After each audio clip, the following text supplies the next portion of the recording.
good evening. Welcome to Flooring Models Live. Here we are with you for the next sort of hour and a half or so. Going through some of your great work as always on a Thursday night and looking obviously at your questions, see what you've got. So if you've got any questions, don't forget, pop them up in the forum and away we go. So good evening, gentlemen. How are we this evening? All right. Fine, thank you. If only they could see the last 20 minutes before we come live on air. We could do what? We could do a pre-show. And we'll mute it though, so they can just see what goes on just before, the last sort of 20 minutes, what we've been up to. So, probably not actually. I don't think it's actually probably a good idea. So anyway, good evening to everybody who's joining us on live chat. There seems to be lots of you down in there, so good evening to you all. That's it. Everyone's spotting Andy's nice shiny panther. With silver bits not falling off. Yeah, no, it's all right now. So yes, very, very nice indeed. And Nathan's having a fantastic, trouble-free, stress-free build on his Pembroke. Yeah, it's almost Tamiya quality, this kit. Again, you should have been watching for the last 20 minutes as Nathan's been explaining how good that kit is. Yeah, it induces swear words in the builder. Does it? Okay, so it's a colourful build, I think you'd call it. Oh yeah. Very, very, very I am nice. filming it, so it is going to be a video. For Good. the dog of the kit, I'm going to do like a little video instead of photos. Right, okay. But you'll see, the wings are not a great fit. Mm-hmm. Well, to be honest, having worked on mats a bit, his were pretty ropey and all, so yeah, that's it. I think it's one of those ones sometimes where I feel easier just to chuck it in and work with it afterwards. Because no matter, I'm talking, to be honest, when I've done the review, I'll talk about it in a minute, of this kit, which is the 72nd Hasegawa kit. That's a classic example of spending like a good sort of, half an hour to an hour test fitting to get it all to line up will save you so much hassle down the build because it's in about 20 different lumps, obviously subsections coming together like a Phantom does. And again, I go through this big spiel about it in the review about taking your time, plenty of test fitting, and it's fantastic. But you get other kits like that, which no amount of test fitting will make it any better. So sometimes it's easier just to chuck it in, sand the hell out of it, and just get the filler in it and just work with what you've got. So, the problem I've hit is the aerofoil section of the wing is different to the wing root. So I've been thinning out the wings, a bit like a vac form kit. We used to sand the wings down, but no amount of sanding is going to get the aerofoil shape to change. No. So at some point I am just going to have to bite the bullet and just fill it, glue it, sand it, repeat. So I remember when Matt took his round to Phil to get some advice on what to do with it. And Phil went super glue. Yeah. It was perfect, wasn't it, really? You lot were all like chewed on the floor like, my God, what's he even doing? And actually, when you all saw it, it did look all right. It did, yeah. But again, that's what I'm saying. It's a classic one of those kits because when I looked at it and he was like, I've got no idea. How would you go about doing this? And it was one of those that as soon as you look at the parts on it, you're thinking to yourself, no matter how amount you're going to make this and try and make it look a good fit, it's never going to be it. So I would just get the wings straight so everything is in the right angles and then get the filler in there and go through the motions of doing it all like that. Because otherwise, I think Matt had been staring at it for a week, trying to decide what to do with it. And at the end of the day, you're just like that thing of saying, do you know what? Let's just get it in there, get it together, and then work with what that gives us. And as long as the angles are all okay and it's all square, that's good enough. So I think so, yeah. You'll see. I mean, I'll do a video of the construction, I think, because that's part of the reason why I'm filming it, because it's a little bit of a bugger to build. Yes. Speaking of buggers to build, this little length down in here. So hold on. I'll be honest with everyone. It's one of those things. I had an update, and I wasn't aware of the update until literally we were like 3 minutes from going on air, so I wasn't sure what's going to work. If you stick with me on this particular build, you've got the next part which comes up tomorrow, and then it all falls apart because Monday's part talks about how this decal didn't work. This is Edard's decal, and how literally it just fell apart, and then we've had to redo it. I'm not going to go into the big depths of it here because I cover it a lot on Monday.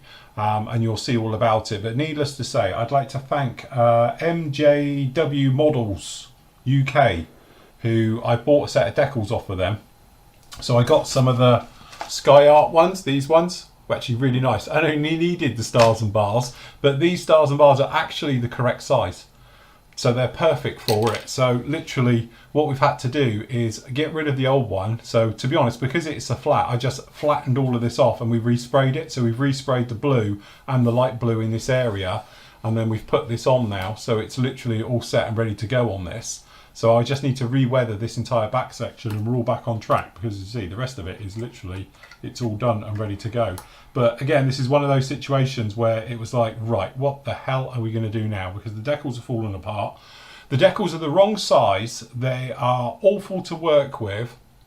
And yeah, they just fell apart. So it's a case of what do you do? So literally during the build, I say, this is one of those you could spend hours, days, just having a dilemma on how you're going to fix the problem, or you can just deal with it. So literally it's a case of, right, let's just get a rough sander in there, sand it all back, smooth it all out, respray it, and then obviously redecal it. And to be honest, it's probably only like an hour's work to get you back on track with a replacement decal, or you could have like painted it in by hand, I suppose, and all the rest of it.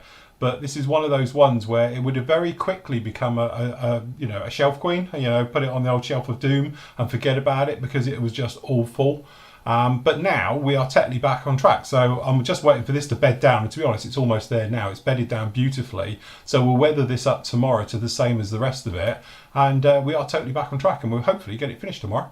And it'll all be done. But as I say, the weird thing is the smaller decals, like the ones on the props, worked an absolute treat. They were fine, no problem at all. And the rest of the decals have all been absolutely fantastic. The one on the wing here is absolutely beautiful. It's gone down, no problem at all. It's just literally those ones on the side. But again, I go into great depths all about it and the reasons why and why I think they're wrong. But definitely with this kit, I have to say that that rear decal is too big, even to their own instructions, because we were up to the 11 on the markings and we were right down to the tail, and it was just too big overall. The scale was wrong for it, and this one is the perfect scale because it lines up with all the panel lines, and I've checked the references in the reference book and it is how it should be. So Edard really screwed up on that one. And again, I know there's lots of talk at the moment about obviously their decals. I know there's a question coming up a bit later in the show, and having worked with them now, there is positives, but there's a lot more negatives to it, especially if you're into using enamels and oil washes, because as soon as you put enamels near these decals, that top carrier film basically turns to jelly and just peels off. But as long as it comes off in one, where obviously mine didn't. But anyway, there's a massive video all about it. They're quite long ones at the moment. They're sort of 45-minute videos. So you've got a long one tomorrow, I think, and another really long one on Monday. But yeah, but we are back on track with it now. She's literally come together and we're pretty much in the final stages. So we carry on with the weathering now and get back to where we were before it all fell apart. But yeah, one of those ones where it's, like we were saying, you could have spent a long time just pulling your hair out what you're going to do with it, or just chucking it out of the way and thinking, do you know what, I'm going to build something else because it's gone wrong. But again, it's perseverance, get through and just literally do whatever you have to do to get on with the build. So that was just a case of sand it all back, start again, and away you go. They're saying in chat you need to have a rant. Yeah, well, there might be one coming, because I'm not being funny. I know what it is. I've got all the sort of facts now about what Edard have done. And yeah, there could be one coming. Again, it's one of those ones, I'm sure there's a lot of people out there who think they're fantastic and they're brilliant because it gives you that option. But if you don't know it, that's the thing. If you're aware of what it is and how you're working with that particular decal, then it's fine. But if you don't know and you treat it like a normal decal, and then you come along perhaps like I did, and that where mine fell apart was literally I gave this an oil wash and was using thinners with it, and consequently the carrier film dissolves with thinners, which is a good thing as long as the decal underneath is properly secure, or you knew it was going to happen, and then I would have been a lot more gentle. But to be honest, when it happened, I was sanding the decals to blend them in and going over my normal way of getting the wash off, so I wasn't aware that they were falling apart. So when it just ripped it to pieces, you were like, okay, something's definitely not right here. And again, a few little areas which I speak about on the show on Monday with this one, the warning signs were all there. It's just I didn't see them because I wasn't aware of it. But that's the trouble, because obviously this struck basically almost 2 weeks ago now when it happened, because I'm a little bit in front, obviously, of you guys during the build. But it's yes, one of those ones. It'd been nice to have been informed, but we do know obviously Edard are doing their own decals, and as me and Andy were discussing before the show, you can go through these, and I've got them all here. So literally, you've got 2 types of decals in this kit. This one says 2012, they're fine. The ones that say 2020, and this one was from March 2020 when it was done, yeah, they're the other type. But I can't work out if it's a fault or if it's the new way that they're doing it. But whichever way it is, you think they might mention it. So that's my small little rant, which will be occurring probably mid next week. So yes, it's one of those ones where it's just very annoying at the time. I said if you knew it would have been fine, but I didn't know, and I just carried on as normal, and then it bit me. So never mind. Anyway, how's the Panther? Is it all finished? Yes, it is. Yeah, there's. The only thing that's missing off it that I found out when I was doing the build is the tailhook. Oh right, okay. Has gone AWOL somewhere. But Matt's got one off. What was it? Wheel built the Hawk. Fury. Furies, yeah. Sea Furies, yeah. He never put his on, so I'm going to pinch his. It's in his shed. To be honest, I've got one for this one you can pinch as well, because this comes with 2. Extended or retracted. The retract is just a hook, or you got the extended is obviously on a bar, and you can have it down. So I've got a spare one for this as well if you need it. So. I'll tell you, if I didn't realise you got 2 in the kit, I've got about 5 of them in my stash. Actually, you get 2 in the kit. You get the small with obviously in it the closed position, just a tiny bit, or you can have a long one with a hook on and have it down. So, I'll pinch one out of my kits then. I didn't realise you got it. Yes. In it. Yeah, there you go. Yeah. You're sorted. So when did you first start that kit then? It's got to be. I'm trying to think when I bought it down to yours. Which must have been 3 years ago. So it must have been earlier. So it's got to be 3 or 4 years ago I started it. Cracked on quite well with it. Start off with I sprayed it with extra acrylics, dark sea blue, which came out really well. I was going to say it was extra acrylics. Yeah. But then sort of I had the problems with the leading edges when I brought it down to you, didn't I? You could literally rub it off with your finger. It's terrible. And also the decals were very fluorescent, so you could see the blue through it. It made it look like blue. So all I did was just use tammy masking tape to rip the decals off. Yeah. Which took most of it off. Then rubbed it all down with a warm blue standing sponge. And then I've just resprayed it again with MRP, dark blue. And then did the leading edges. All that was done with Mr. Hobby silver, the new silvers that they did. Yeah, I know the ones you mean. Yeah. The super metallics. Yeah, that was it. Yeah, and then just everything else was pretty much done. All the undercarriage was all painted, and the bombs were already painted up from when they did it originally. And then, all done is just giving it because they were clean and shiny anyway. I've all done. You can't really see it very well on camera. No. I've just given it a dark dirt wash, and it looks it looks really nice because you can see all the panel lines and rivets and everything, just with a dark dirt wash. But say on camera, it just doesn't show up very well. No. Well, you say you've got the photos of it up on the forum, so. Yeah. There's some ones up there if people want to have a closer look. Yeah. But yes. Very nice. It looks all right. Very nice. Cool, indeed. Right, shall we have a look at some of the lovely people's works? Yeah. Oh, yeah. Okay, so first up is from Neil. Let me go full screen on these. Hopefully it'll work. No, why is that not working? Hold on, I've got a giant question mark has come up on my thing. Why is that? Sorry, Pete, we've had a little bit of a update today. So everything's a little bit worn. I'm going to have to do things manual. Okay, so he's done here. What we have is this is the XP51 Mustang prototype. Very nice metal finish as well. So this is an accurate miniatures 1/48 scale. And as I say, I just thought it was quite a nice one. This one. Yeah, very nice. Nice job on that one. Nice finish on it right the way through. And again, it's like an early Mustang. I don't know what engine that one had in it, but it's before the thingy ones were put in the Rolls-Royce ones, wasn't it? I think it's had the original like P40 type engines, whatever they were. The originals were Allisons, weren't Allison, that's the word. Yeah, I think it's one with the Allison because it's got the air scoop on the top before they changed it over to the Merlins, wasn't it? they? Yeah. I think the Allisons, because the RAFs tested the Allisons, didn't they? But not with the air scoop on, because I think they put the air scoop underneath then, didn't they? Oh, right. So that was obviously a pretty interesting subject, I thought. Really, very nicely executed as well. Yep. Just very nice job on that one. And again, a lot of the times, obviously, we look at Mustangs and you think of like the sort of AAA companies as well. But Accurate Miniatures, you obviously normally think of Armour, don't you? So I thought it was quite nice to see that one there as well. So very nice. Congratulations on that one. We've got the Mini Art bus. We spoke about this one. I think me and Matt spoke about it as well on the show, and we've spoke about it before. But here it is in all its glory. So this is the 1/35th scale B-type London Oldsmobile. Again, I just absolutely love it. I thought it was an absolutely stunning build. I love the way the base as well, just a little bit of brickwork, for sort of flagstones on there. It's got the little pigeons on it as well, which we often joke about, but it's a nice touch. But also, I just thought the weathering as well was absolutely fantastic. The way that the signs are worn down and with the billboards and things like that as well.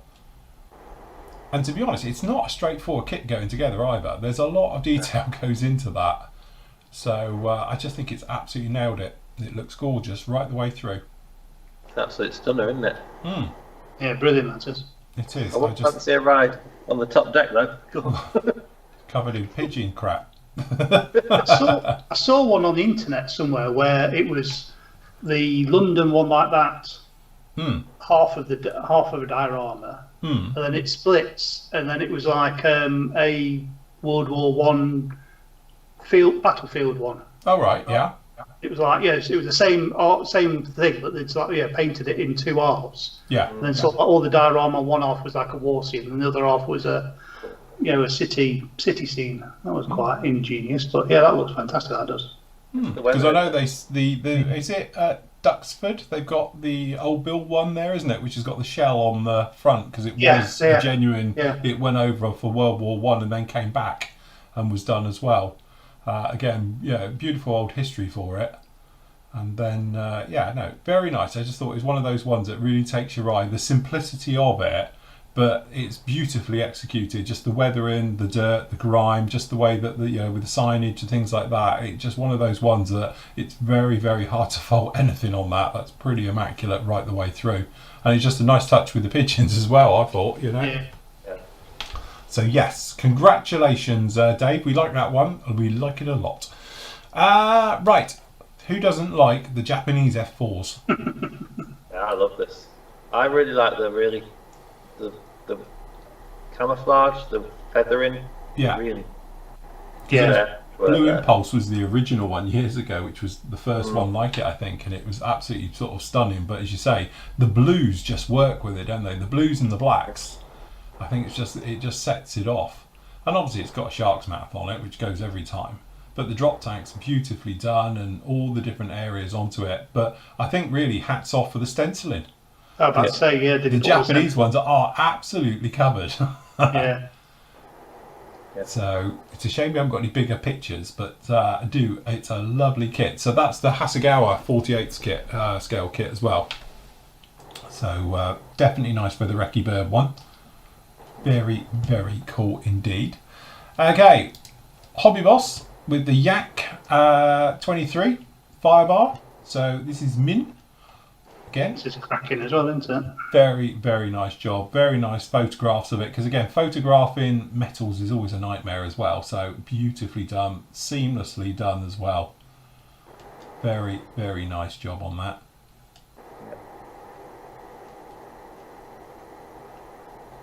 So yes, it's flawless finish, isn't it? I love the subtleness of the weathering throughout it as well. It's just very subtle. It doesn't detract from it.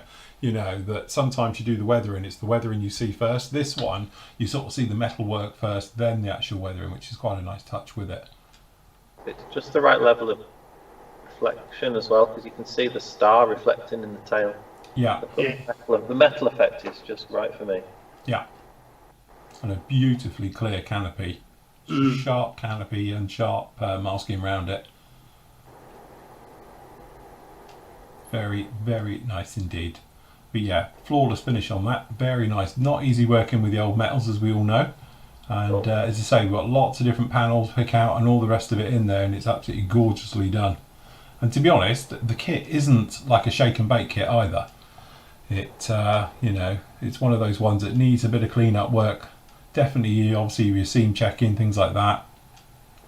But no. I think what's cool about it, it looks like the sort of aircraft you designed in your exercise book when you were 11. Yeah, that's it. Definitely. When you're bored in maths and you start drawing aeroplanes on the back. Well, that just means to know, but that's the sort of aeroplane a kid had designed. Yeah. And don't joke, it probably was. Yeah.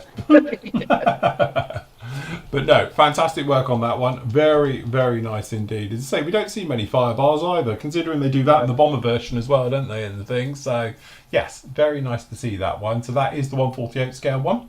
Very nice indeed. Last up, Nice. it's a tractor. So this is I've the done exactly Trumpeter the same. CHTZ65. Yeah, I've done exactly the same one in the same colours. Yes, we followed along with Andy when he was worried about his weathering on it. Yeah, I can't think who the book's from.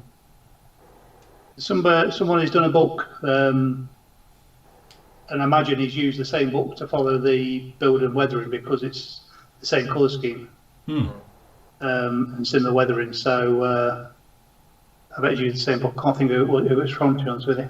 Is it not a Ronaldo book, is it? It could be, yeah. It's one of the small ones, and there's one that it's got a picture of a fish on the front of it. Yeah. And there's that one, but yeah. Again, it's little things like the broken headlight. Yeah. The subtleness of the actual rust work, because I think in some ways when you're doing rust work and chipping, I think one of the hardest things to do is keep it minimal, because it's so easy to overdo it and get carried away, because it's quite a fun thing to do as well. So you think, oh, a bit of chipping here, a bit of chipping there, and before you know it, there's more chipping than there is paint, you know. But he's kept it very, very subtle all the way around this one as well, and just the dust in the actual tracks as well.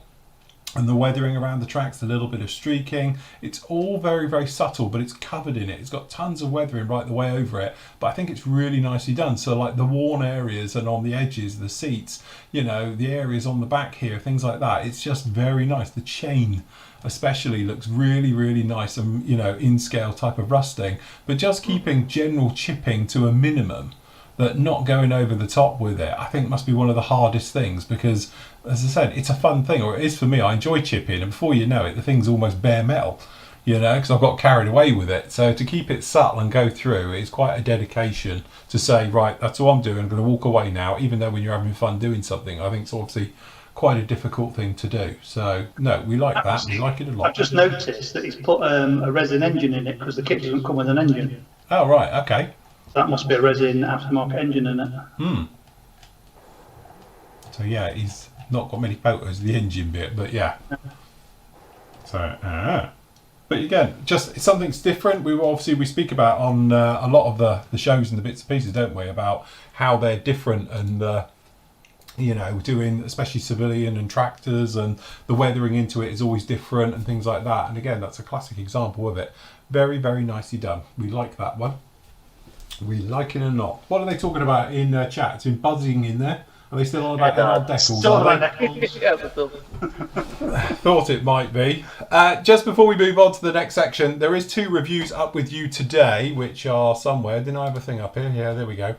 So the first thing, if you haven't seen it, is the review for this, which I know loads of you have, because I looked at the stats before we came on air. Loads of you see it. I tell you, for something that is so small, in our pack full of detail, there's a lot in this kit. It's absolutely stuffed through with all the parts and the bits and pieces. Initially, when obviously I'm aware it was a die-cast one before and all the rest of it, I thought it was going to be like 4 bits. I didn't realise it was going to be as detailed as it is. That's got so much detail on it, it's unbelievable. But the casting for the cab, the one piece, because obviously it's metal, and then obviously the chassis is metal, is absolutely off the chart. It is amazingly detailed little kit on that one, so we like that one. So the review is up with that one. And also, we've got up the Robin Olds Phantom. So this is the F4C. Although looking at it, you can pretty much do the D straight out of the box as well, because all the parts are in there for it. It's pretty much got all the ones for the Air Force versions in there. And again, classic, an old friend of mine, that kit, having built quite a few of them, like I say in the review we spoke about earlier, dry fitting, test fitting, whatever you want to call it, is essential with that. It will save you so much time later on down the build. And as I say, you'll build 4 or 5 of these like I've done before. I've done like 3 of these at once. All 3 went together differently. Don't ask me why, because it's the same kit, but there seems to be little differences between them when they go in. So again, just taking your time, usual thing, getting the front end to fit nicely, and then obviously getting the air intakes on there and the things like that, and then obviously getting the forward fuselage chin section in, and then the actual wing section. There are all these components that make it up. It all sounded quite complicated. When I watched the review back, I'm thinking, I make it sound like it's awful, but it's not. It's actually quite straightforward. It's just taking that time to make sure they're right will actually make it pretty much filler free. And then it makes for quite a pleasant build after that. It's just getting it right in the first place can take a little bit of time. But again, you know, I think Colin, I spoke to him just before the show as well, and he was saying about that one compared to the one that we all built, which was the Airfix one. I was saying it's actually a totally different beast. The Airfix one is the the Royal Navy version. It has totally different engines. It's got a different, well, it's a lot different all over. But that thing's got great details, because that one's actually probably got sharper, nicer details than the actual Airfix one, considering it's an older kit. I think the Airfix one's a lot nicer build and more straightforward, but then it is almost half its age. That's the thing. So, what was the one that John started building? Fujimi. That's Fujimi one, was it? Yeah. Right. Yeah, which I built that one as well. That's actually quite a nice kit. I did that one many moons ago, like 20 years ago now. But yeah, so anyway, they are out, and obviously the reviews are up now, so you can see those after the show clearly. But that little thing, I'm quite tempted to do it myself. It's like, come away from it, you're thinking, that is so cute. It's like so small, and because it's got the metal into it, it's quite a chunk in your hand. You know, it's not just going to be some, lightweight, you can't really feel the weight of it. Because it's metal, it's got some presence to it. So yes, we do like that one. Do you like it or not? How much are they for on the site? I can't remember. Links are on there. I did link them below. So the little truck is $7.99.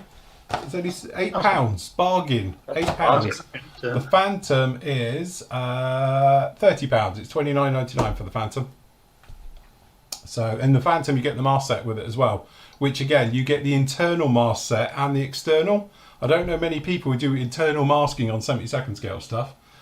So, but it is there if you did want to do it. So you do get the full mast set. So you get the mast set for obviously the canopies and the wheels for that one as well.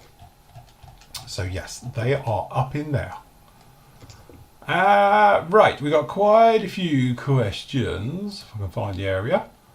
Okay, so first up. Crikey, that's a big long one. Oh, they still want about Edard. Well, look, when you guys have worked it all out in there with Edard, can you let me know? Because it will save me hours and hours and hours of research and all the rest of it.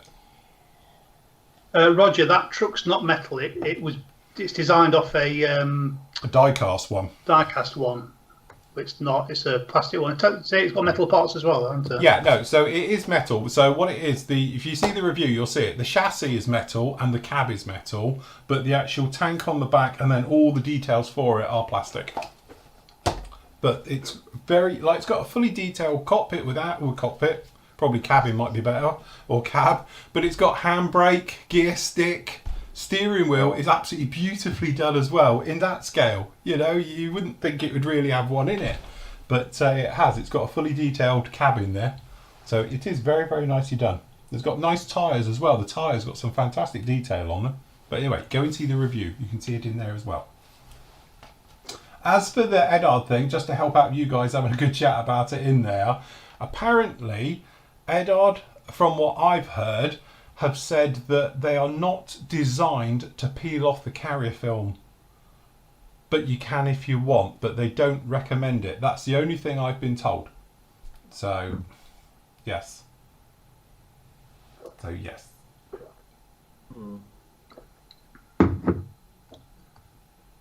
What's Roger on about in there?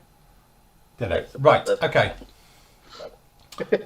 So Brett's talking about Future, which is following on from last week. So we were talking about getting hold of Future and all the rest of it. It's now called in the UK, what's it this week? Is Pledge Revive It Floor Gloss. So it looks like this, apart from it's a brown label. Well, Brett's in America, so... Is he one of the ex-colonies? It looks like this then, I think. I think they still call it Floor Care Shine, Protect and Restore Finish. That one. Which you get really cheap over there. It costs us a fortune to get over here. But now they do this version, but we get a brown and yellow label, not the blue label. Allegedly. Because we had to import those from America. Yeah, we're bringing these in at 15 quid each to get them in. So, yes. So you'd imagine you could just go to any Walmart or anything and get it off the shelf for... Apparently, it's $5.50 in the US. So there you go. Oh, so apparently they have the brown one as well. So, yeah, we can only get the brown one in the UK. So, yes. Okay, hi guys. Question for Matt. Is it Matt in chat? Or is he gone to the pub? Socially distanced, of course, with 6. Is he having a nap? Or is he having a nap? Bless him. He's had a busy day today. I don't know. He might chirp up in live chat. Anyway, I can tell you what mine is. So mine is this one. God, all my icons have changed. This is a nightmare. So yeah, that's my debond. I just use that. I always keep it to hand in case I super glue myself to something. Like an American Pie. So always keep your debonder handy. But to be honest, I just use a Vital. All debonders are roughly the same thing. I don't think, debonder's one of those things. It is what it is. And so yes, they can go. God, I'm getting low in there. Look, I'm down to like quarter of a bottle. That must be evaporating because I'm sure I haven't used that much. I haven't had to debond myself for ages. But yes. And you'd be amazed the amount of people who squirt super glue in their eyes thinking it's eye drops. You can check with my other half. They had one the other day. That must be horrendous. Oh, that must be a bit so they have a version of that that's probably a little bit more friendly, shall we say. Right, John says, hi, loving the site and the informative way you approach your shows.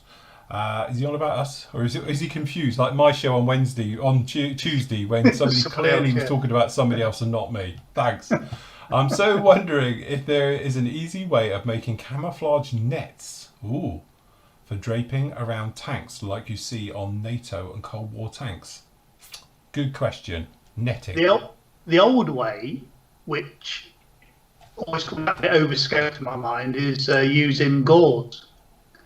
That you use for bandages and things. Yeah, bandage gauze. You can use that and spray it and then PVA into place and whatever. You can look a bit overscale, but you can now. Companies sell it now. To be honest with you, AK I'm sure do it, and the likes MIG. I'm sure all those sort of companies. I'm sure AK recently. I'm pretty sure I had a newsletter for them not so long ago where they were doing camo nets. Yeah, I've got a feeling it's literally only in the last few months they've actually they put up a thing about camo nets sections and doing with it. So yes, whilst we speak of this, funny enough, I got this out because I thought I'd show it. We were talking about doing tarps and things the other day.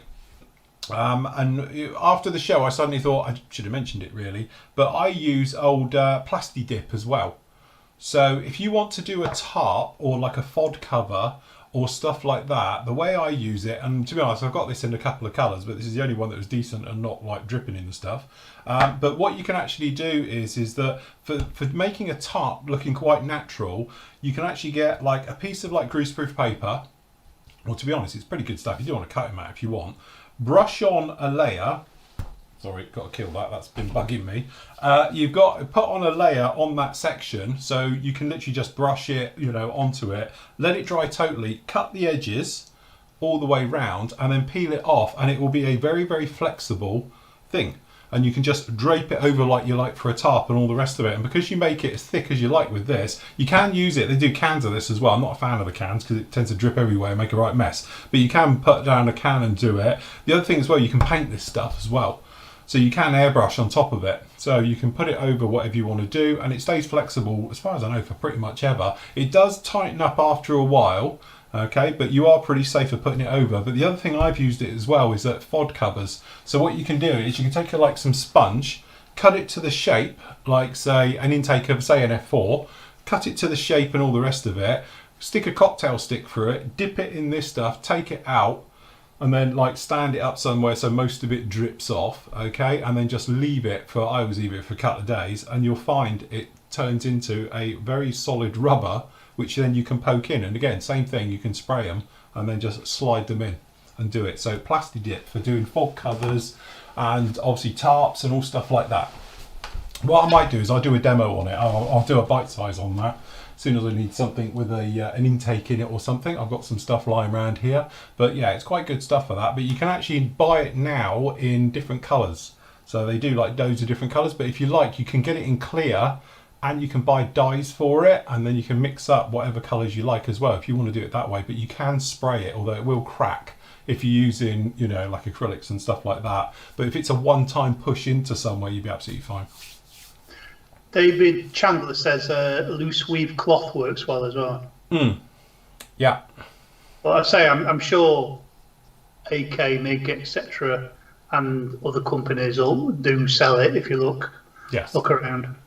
Yes, there's plenty of different options out there. David says, hi all, 20 years ago I purchased the 172nd Revell B1B. Last week I finally decided to have a bash, only to find that it has raised panel lights. I must admit, I don't know the 72nd one that well. I know the 48th one. Not surprising, as it was tooled in 1983. This is probably the reason that it stayed on the shelf in the first place. It's going to stay there because life is too short to rescribe the parts that I hate the most. I see that Revell has reissued the 148 scale and the Platinum kit. Do you know if this is raised or recessed lines and any good? For 120 quid, I would expect it to actually fly. But my experience with Revell kits hasn't been great. According to Scale Meets, it was also tooled in 1983. Was it that old, that one? Crikey, I thought it was a little bit younger than that. Should I expect the worst? Is there a better B1 tooling out there? Okay, well there is a better one coming, because the lovely people who did my B52 have got it in the pipeline, and apparently it is coming out. They had a bit of trouble with the B52 and have redone it and gone back and fixed some of the other ones, and apparently the B1 is the next one out the stable. So there is a brand new tooled one coming. The original 48th one, if I remember rightly, is recessed. Yeah, I thought it was recessed. So, but I'll be honest with you, it's very, very lacking in detail. Steve, friend of the site, he's built it. He did a fantastic job. Last time I saw it was on his lounge table, literally taking up all the room, and he was working on it, and it is a monster, because in 48 it's like that. It is huge. The £120 you're paying is for the quantity, isn't it? Not quality. Yeah. Because it's such a big... But Steve's building it, and if I remember rightly, Steve, you can get to be honest, there's quite a lot of aftermarket available out there, and you can get the engines for it, because the engines that come with it are pretty much pants. So, but there is a very nice set of resin replacement engines for it, which I think are the 220s and that one. So yes, they are very nice and really make a good difference to it as well. But if you wanted to, I don't know how much the Platinum one comes with, but there's a lot of stuff you can get for it now for that particular kit. Or just hold fire. Well, you never know with thingy when it'll be out, but they are working on one, and I have seen CAD work of it and various things like that, so it is coming down the line. But I do know they wanted to revisit the B52 to fix some of the problems it did have, which I'm aware that is done now, so it should be good. Don't Zucamori do a 114? 144? Well, Academy did the 144 one recently, wasn't it? Which was new tool, because I did the old Panda one. The one that I've got is the 144 Panda one. But Academy re-released or released a new version of it earlier in the year. I did the review on it. Yeah. Which, if I'd known they were doing it, I wouldn't have built mine. So, because it's a lot nicer than my one. It's got a lot nicer details in it as well. But in 48 scale, it's huge. You can almost use it as a glider.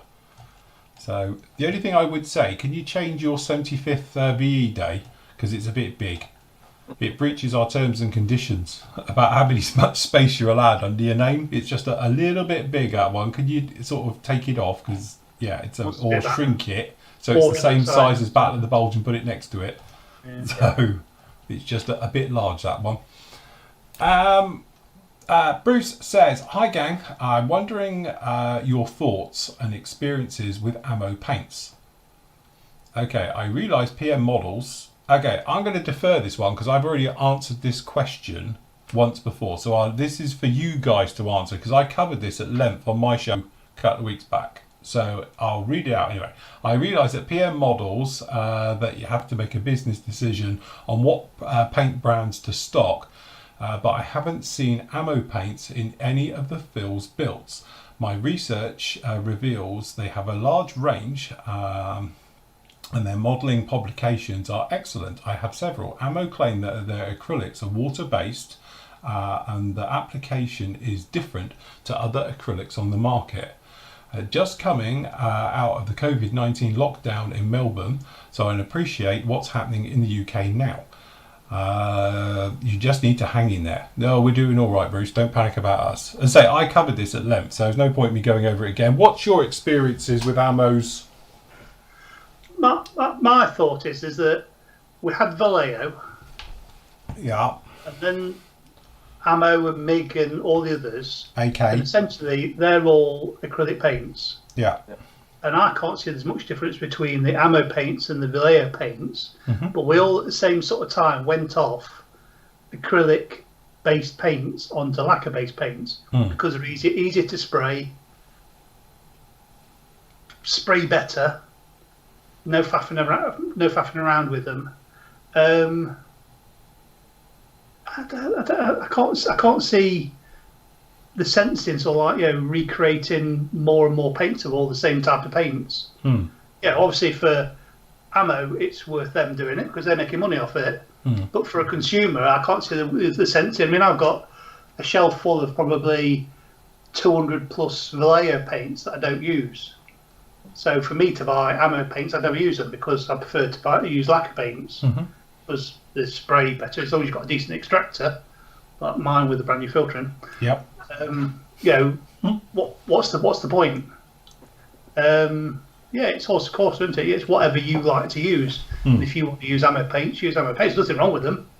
They're no sort of worse than any other acrylic paint, possibly better than some other acrylic paints, but to me, it's an acrylic paint, and I prefer to use lacquer paints. Yes, which is pretty good stuff. Nate, what about you?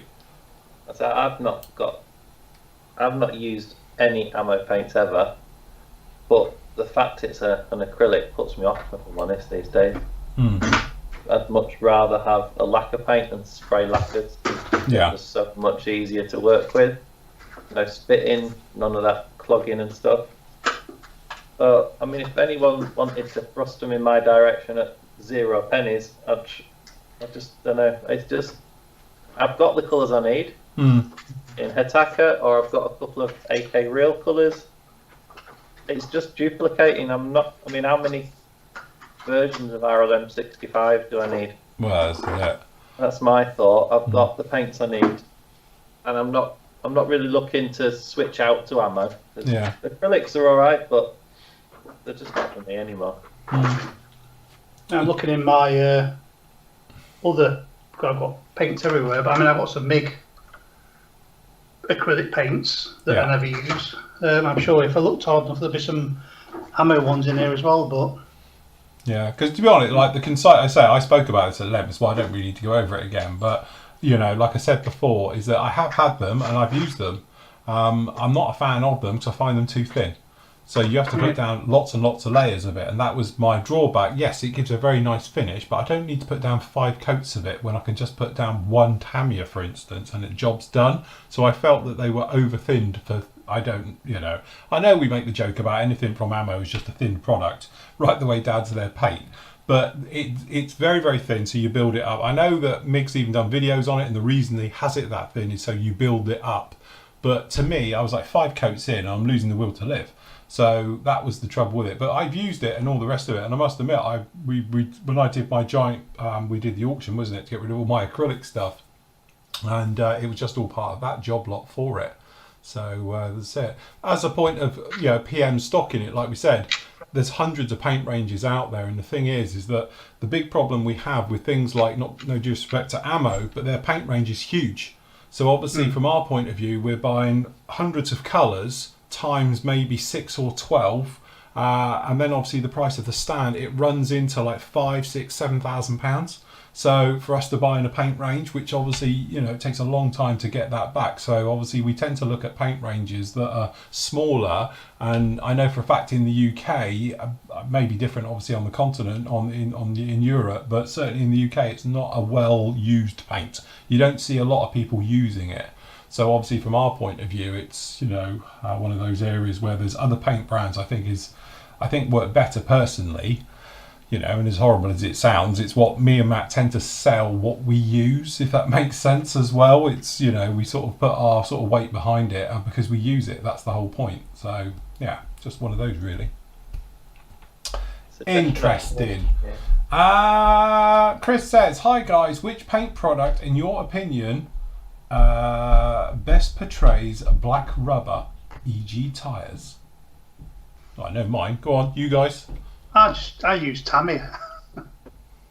That's the only rubber black. It's one of the only blacks they use. Tamiya XF85.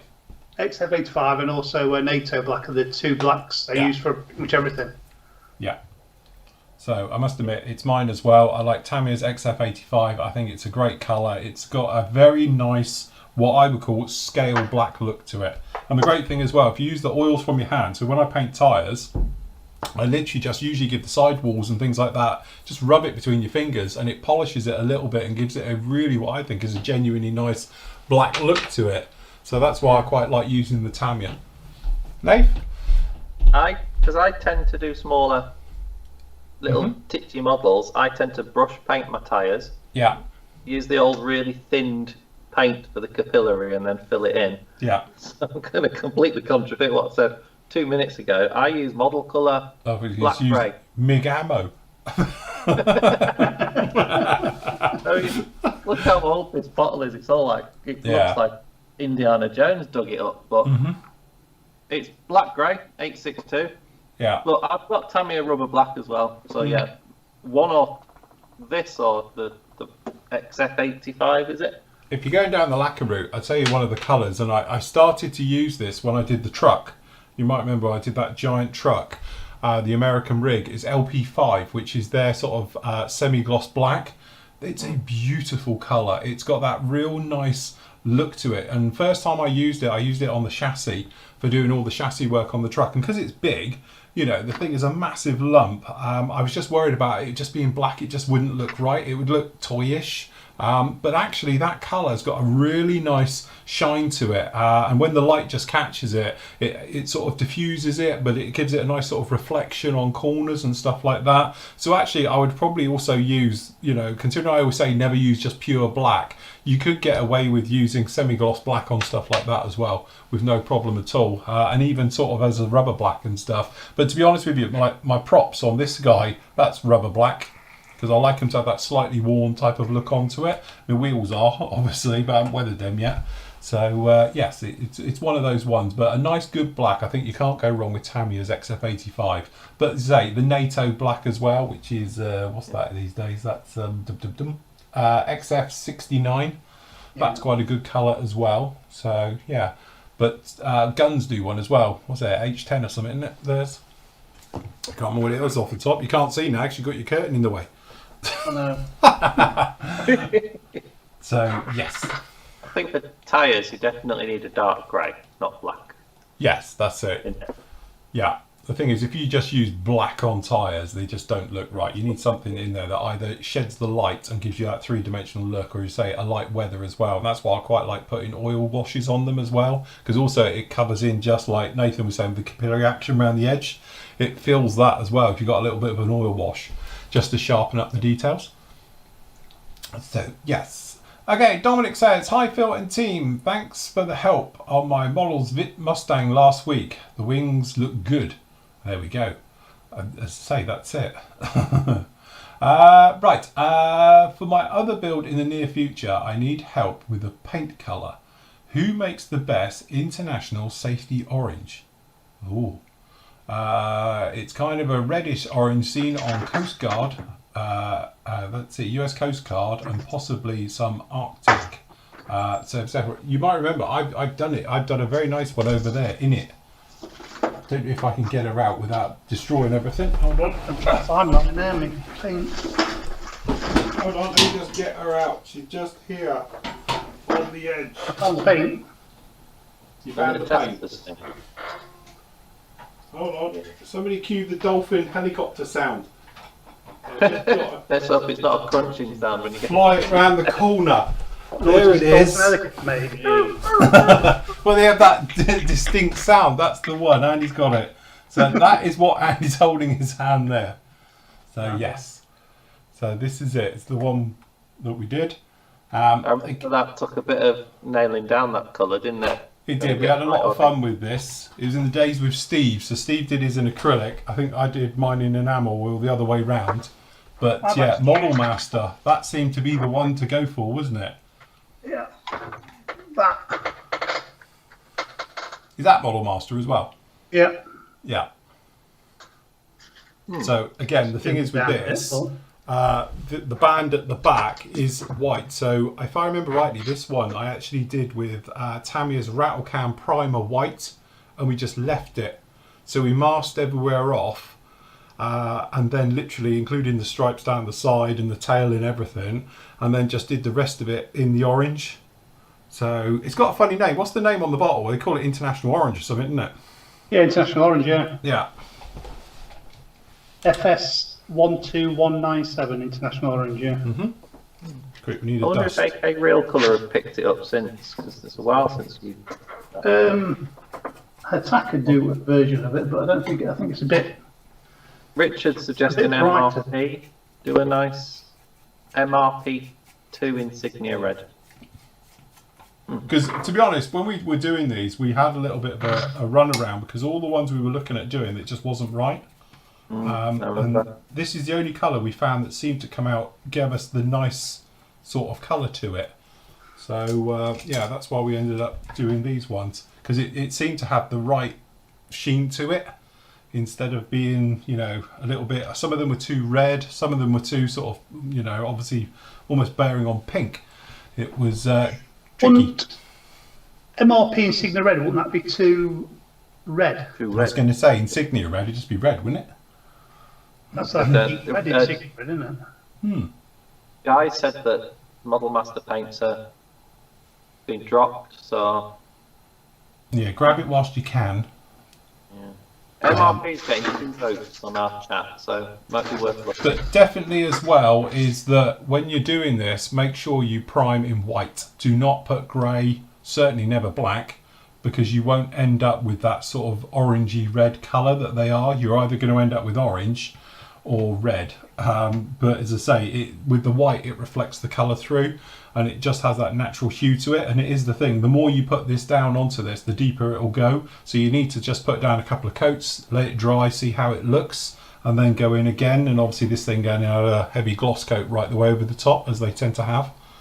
So yes, but it's a lovely colour. It's a really interesting one to work with, and as I say, it'd be quite nice to do other things sort of Coast Guardy with and stuff like that. So yes, I did the Kodiak one there, but make sure you prime with white. Always a good one. Okay, Danny says, hi guys, love watching the shows. I've learned a lot. Keep up the good work. I have a Procon Boy WA Platinum 03 version 2 airbrush and trying to get hold of a replacement nozzle and needle for the same. Please can you tell me if the PM store has any spares? or where I can get them. I can't find any stockist on the interweb that stocks spares for the brushes. Can you help at all? Yes, so as I say, before Andy speaks, hold on. Me and Matt had a big discussion about this on yesterday's show. Obviously, you might have actually seen what me and Andy were talking about on there. Okay, so we've covered this at length, that we're no longer going to be doing the airbrushes, and as I said, it was a big old spiel we did on it. Watch yesterday's show, and you can hear me and Matt talking about it and our reasons whilst we're stopping it and stuff like that. So, right, go Andy. No, I was going to say possibly Matt might be able to get the spares in. I know we're not doing the airbrushes anymore, but the spares were from the same supplier, weren't they? So yeah, you're probably better off going back to oh god, who is it? Javis, isn't it? No, it wasn't. One they from. Is he generally not in chat? Somebody give him a poke. Yes. Oh god, I thought it was it not Albion. Where were they coming from? Yeah, you might be right. So I'm pretty sure if you go back through Albion Alloys, they are the importer. So if you have a word with them, they've got the spares for it. So no, he's not in chat. He's not in John chat. is, but Matt isn't. John said Matt's internet's a bit dodgy. Oh, is that his old chestnut, is it? Right. That's code for he's having a nap.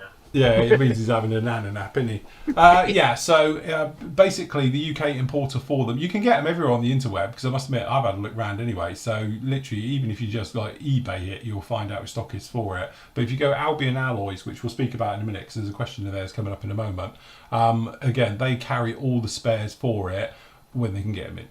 So I know Matt did have some spares, but he used them for his, didn't he? So oh, did he? He converted his from a 0.3 to a 0.2. So. Oh, right, okay. So, yes, that's the one for that one. But as I say, if you watch yesterday's show, me and Matt spoke about it at length, about the reason whilst we're dropping the airbrushes and things like that. Graham says, hi guys, 2 questions. Nathan mentioned about the Tornado reference book from Phantoms. Do you remember that, Nathan? My question is, what are the books on Phantoms like? Reference and colour schemes. See, this is the Tornado book. Yes. And this is good for walkarounds. I've not seen. I can't recommend a product I've not seen. But generally, the quality of his books are good. It's a shame that we're not a model shows because we can't have a nosy, can we? Yeah. But I mean, the business is now called Shop of Phantoms because that's the direction he's taken his business in about a year ago. Mm-hmm. It's Andreas Klein. I mean, his books are good, but I wouldn't like to recommend a book I've never read. But that's all I can say really. This Tornado book is especially good. As I say, we've shown it on here many a time, haven't we? Those reference books are fantastic. So I've got all of them. I've got that one, I've got the Harry, I've got the one on the Corsair, and the various bits as well. So they are all absolutely beautiful books, very, very nice indeed.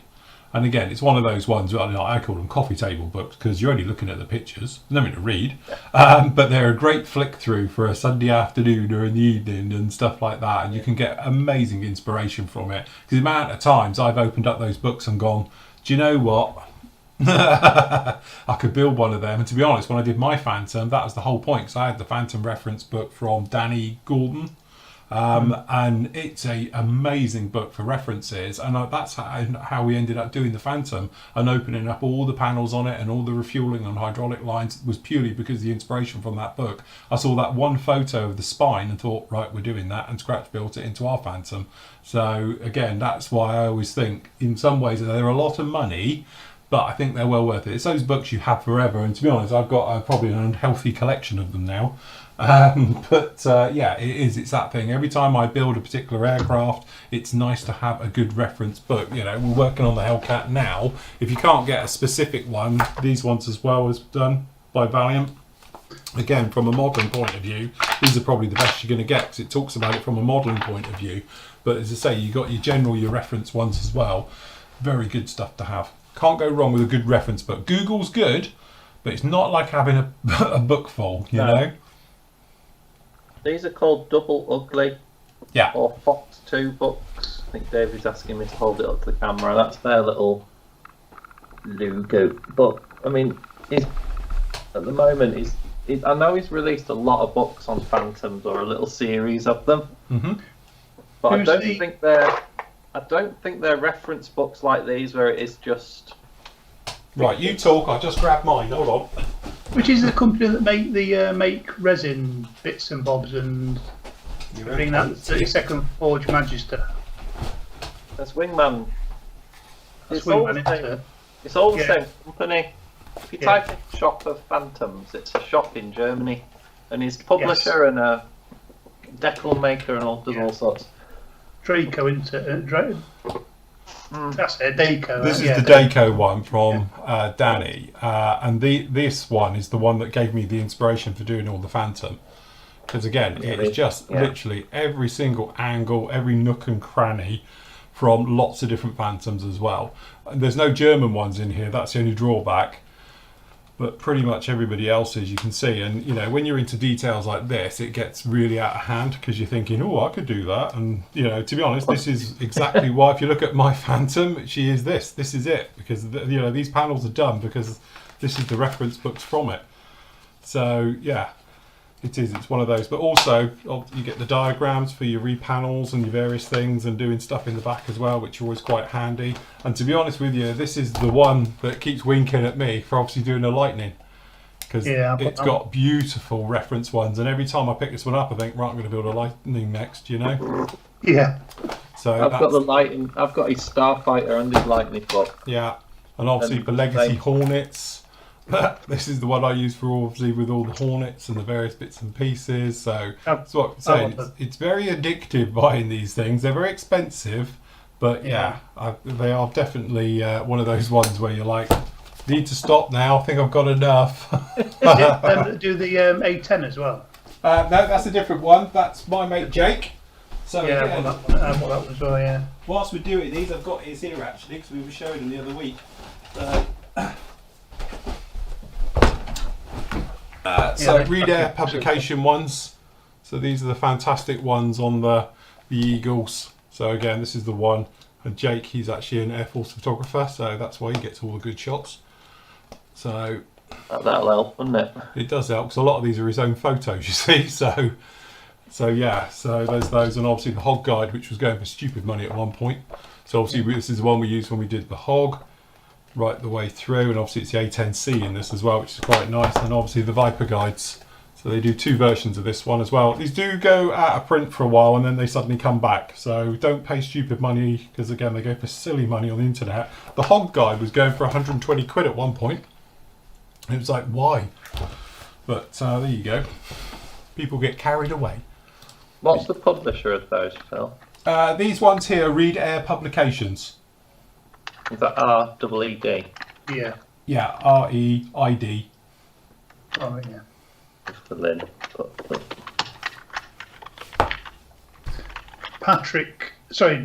Brian says, Patrick Martin did 2 books of the British Phantoms, one on the Royal Navy versions and one of the RF ones.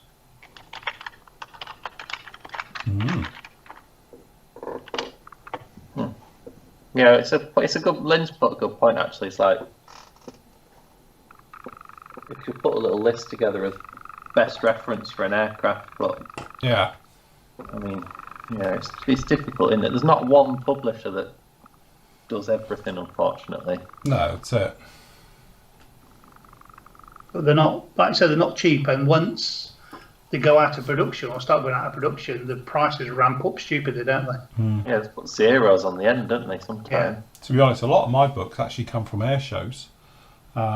Because obviously at the air shows you get a lot of the book people and they do specials and deals and things like that. And to be honest, I think the Hornet one I picked up at an air show, relatively cheap for some reason. I can't remember why. It was one of those. I just, when you see them, grab them. Sometimes you say they go out of print, they go for silly money onto it. The Hog Guide, this has been reprinted. This is the original. I think this is the first print one, but they were now you know, they've been reprinted, but before they were like 120 quid, but they were selling. That was the stupid thing, you know. It was like crazy. Why are people doing that? And I said to Jake about it, and he was like, but it's ridiculous because we've got another print coming out. And if you go on their Facebook and all the rest of it, and Jake's own personal site as well, he's got his Facebook page, you know, he often says on there, it's coming, don't worry, it'll be out in like a month or two. You put your name down now, so, you know, crazy. Anyway, part 2 of the question is, when painting missiles, would you paint the body colour first and then mask the area for the coloured bands, or paint the coloured bands first and then paint the body colour on afterwards? Personally, it depends on the weapon, depends on what you're actually doing. If it's a very straightforward job, then I will normally sort of paint the entire body colour and do it afterwards. But that said, if it's something like bombs, like we spoke about before, and stuff like that, which have noses done, then I'll paint those first, then mask it. So if it's got like a yellow band, I might spray that area, mask off the yellow band, and then do it.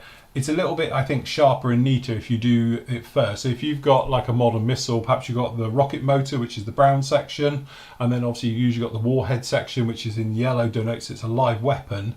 You could just spray those, mask them, and do the entire colour. But it depends again. If you've got like a dark brown colour going on there, then you've got to overcoat that with a very light grey. It can be a pain to try and overcoat it without it showing through, so it's easier to do it afterwards. But 9 times out of 10, decals.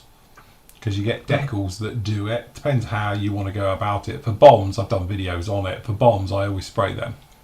It's same as if you're trying to say if you're trying to do Sidewinder and you've got the fins and things that are already attached, because a lot of a lot of kits now come with them all pre-molded in. And it's if you paint it first and then paint the mask them off and then paint them, it's easier. If you try and mask the main colour off, you're trying to mask around wings and fins and things, and it just gets a There's a lot going on when you do it that way. But if you're spraying, I think it's one of those things. Like I always say, you should treat your weapons like mini models, because it's very easy to go, oh, and that's it. But normally, like, it's not so much easy, but the A10's over there. You've got the Maverick on there. I actually wish that I didn't use decals for the Maverick. Should have masked it and painted the Mavericks, because they are such a focal point. They hang off. I've only got one on each wing on one L rail, and that's it. So it's like, should have spent a little bit more care on them, because they're very, very noticeable, and it's a bit like Sidewinders hang on there quite a lot. But obviously I painted the nose black, because you can almost do it by hand of a Sidewinder. And then obviously you've got the midsection behind it, which is normally in the metal colour. The rest of it is just going to be light ghost grey.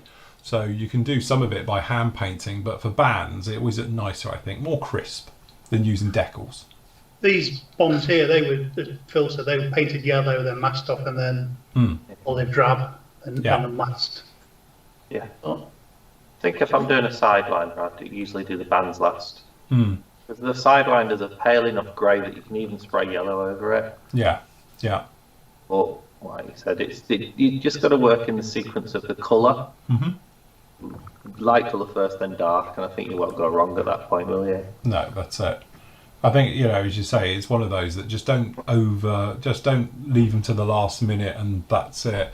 I always say, treat your weapons, your bombs and things like that, especially like little mini models, because a lot of time they get a lot of love and attention. Is like the amount of people, and I'm guilty of it as well, I don't think I'm like just talking here, but that technically if you look at a bomb on an aircraft, I know most of us never see it because obviously you don't have them at air shows and that, but there's a lot going on with them. You get fuse wires coming off there, and obviously if they're on the ground they have safety pins and things like that, but most modelers don't bother with any of that. They just sit there with a live ordnance sat on the ground, where the reality is the pins don't get removed until just before it takes off.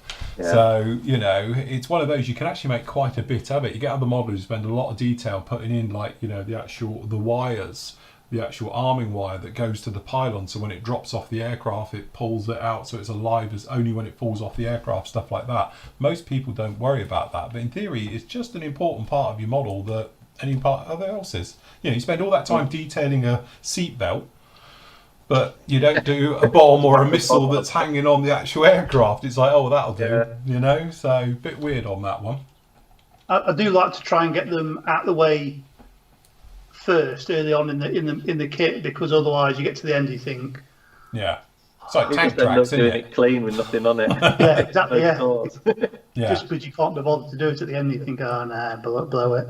Yeah. Well, not And that, bombs on that one. that's it. And that is the thing. I think with a lot of people, that's the reason, is that especially if you got, like Andy's done there, if you get something with a lot of bombs, it's very easy just to like, oh God, I've got to now do 10 bombs or something. Yeah. Whereas you say, you know, it's one of those, you've done it in the beginning, they might be a little bit nicer. Okay, Roger says, stencil or not? Discuss. Oh, stencils every time, every single one of them. Yeah, every single one. Never miss one. Even underneath. I even put the numbers on the frames of this 72 scale 109. And Okay. I only did it because the paint scheme was so boring. But if it was like a mottled camouflage, I won't bother. But I'm one of these people that if the stencils are on the decal sheet, I feel compelled to put them on. And then I spent 3 days just wishing I hadn't started it. But you got to remember they were painted over a lot of the time. This is it. I think also as well is that, again, you're looking at reality of a real aircraft versus obviously a model as we're making them as well. Where do you go? A modern aircraft, for instance, I don't know if it's a picture of one in here somewhere. There's bound to be one in here somewhere. Let's pick a Hornet because I know they have them. But if you look at a F-18 Hornet, every single panel on that aircraft has a number. And it will be called an L or an R for a left or a right panel. We'll find a close-up one of it. And it will show, this is where it's going to now tell you, oh no it's not, I can't see one. Oh, these are all around the front. Let me just find one to show here. So, as I say, need a close-up photo. Where's the close-up photo?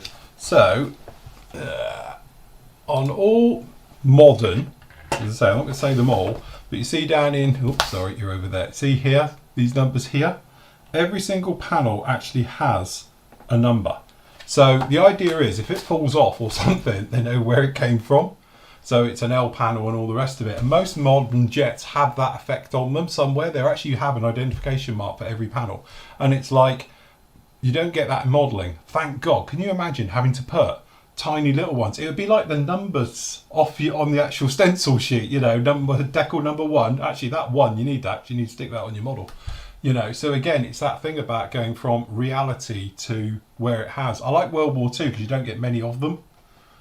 But because this lot take the mick, I will say I have put them all on. Under here, they have tiny little ones, which are the same thing. It's got, it says here, flap off of a Hellcat number, and it's got it here. So I actually went round, only because I know what my colleagues are like, and they'll check. So I've actually put them all on, but if you can see back here on the tail, I have went round and put on every single decal that is sort of available to it, purely because I know they would check. I think you need to look at references as well, though, don't you? Because I mean, I recently did the Edard MiG-21, and I found a reference photo of that exact aircraft I was building, same number, and there wasn't a single stencil on it at all, on the whole aircraft. Yeah. Yet in the Edard boxing on the instructions, there was about 500 stencils on it. Yeah. So of course I went with reality and didn't put any stencils on it.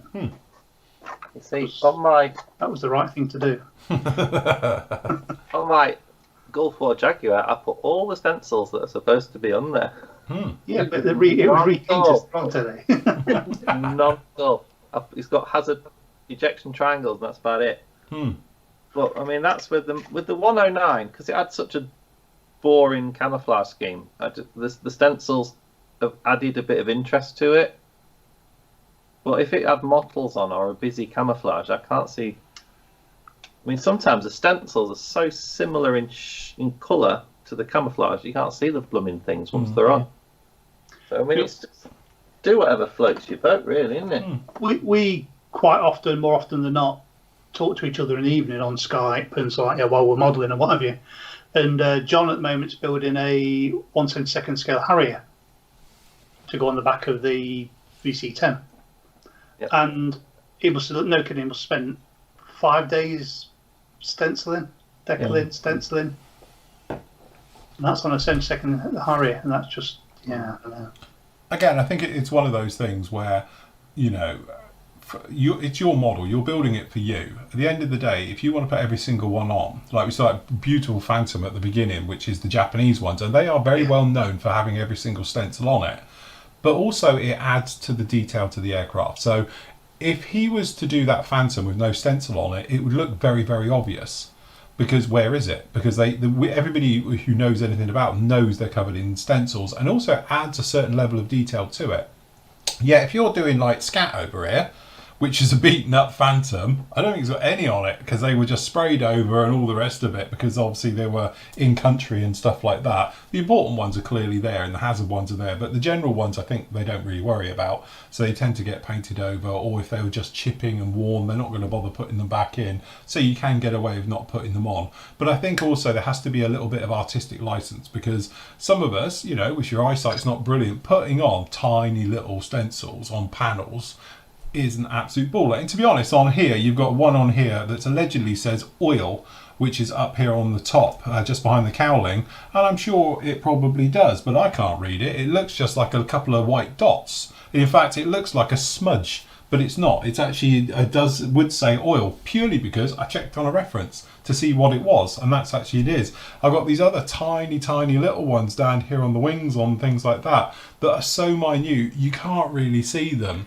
But because it's on the blue, they're quite noticeable. So if you didn't have it, it'd look really obvious. So that's why I put them on. So it is one of those ones where I think it's a little bit of personal choice, whichever you think it looks best, and can you be bothered to put every single last one on? Because some aircraft are notorious for them. Others, it's sort of, you know, has it? I'm not too sure. So I wouldn't worry about it. But this goes back really to, it's your model, build it how you want to do it. If you want to put every last stencil onto it, absolutely. If you just want to then perhaps put the bigger ones on there that you see very easily, absolutely, that's fine to you. You know, if you want to do a little bit of a balance between the two, that's fine. If you don't want to bother and just put on the markings, nothing to say, because it's your model at the end of the day. Indeed. Clive says, hi team, in the recent Edard 132nd BF109 review, Phil, you mentioned that you saw some sink marks on the wing roots. The propeller blades have what looked to be like sink marks. I looked at my kit and spotted the same in your review, but you didn't mention those. Are these scale features or things that need to be filled? I would say it needs to be filled. Apologies, as I say, I see that review and I see the kit for literally the time I'm looking at that sprue, which is 30 seconds. Obviously, you've got a lot more time to study it at home, and you've spotted other things. I just spotted those ones on the wing root sections of it, which clearly need to be filled. So those would need to be filled as well. So a smidge of filler in there, you'd be good to go. Do you think, guys? Common. That's quite common to get them there. A lot of props have sink marks there. It's a thick bit of plastic, isn't it? It's a cooling problem. I've done a different boxing of the 32nd 109 E3, I think I did, and that was exactly the same. Just a bit of filler, just sand it in. No problems. Props there. To be honest, yeah, it's quite a common area to have them in there. Yeah. I think I filled many a prop in that place because it's thick, and it's literally just as they cool, they shrink like filler. It's the same type of thing. So unfortunately they get it. Normally if it's a big block area, and that's the reason, if I remember rightly, is over a week ago I did the review of that one, but there's quite a block but underneath it, and obviously you've just got that temperature drop in that section because it's a big thick part. It's got time to shrink into it, which is just one of those unfortunate things. Have other members of the team built any recent Edard models? Have any thoughts on them and the decals? See, I'd like to know what was the first kit, which kits they bought these new decals out on, because we originally heard about it on the Spitfire, didn't we? Yeah. It was the first kit that people started mentioning it. Was that the first kit they've used them on? I don't know. I mean, I've got the Spitfire and the recent 109.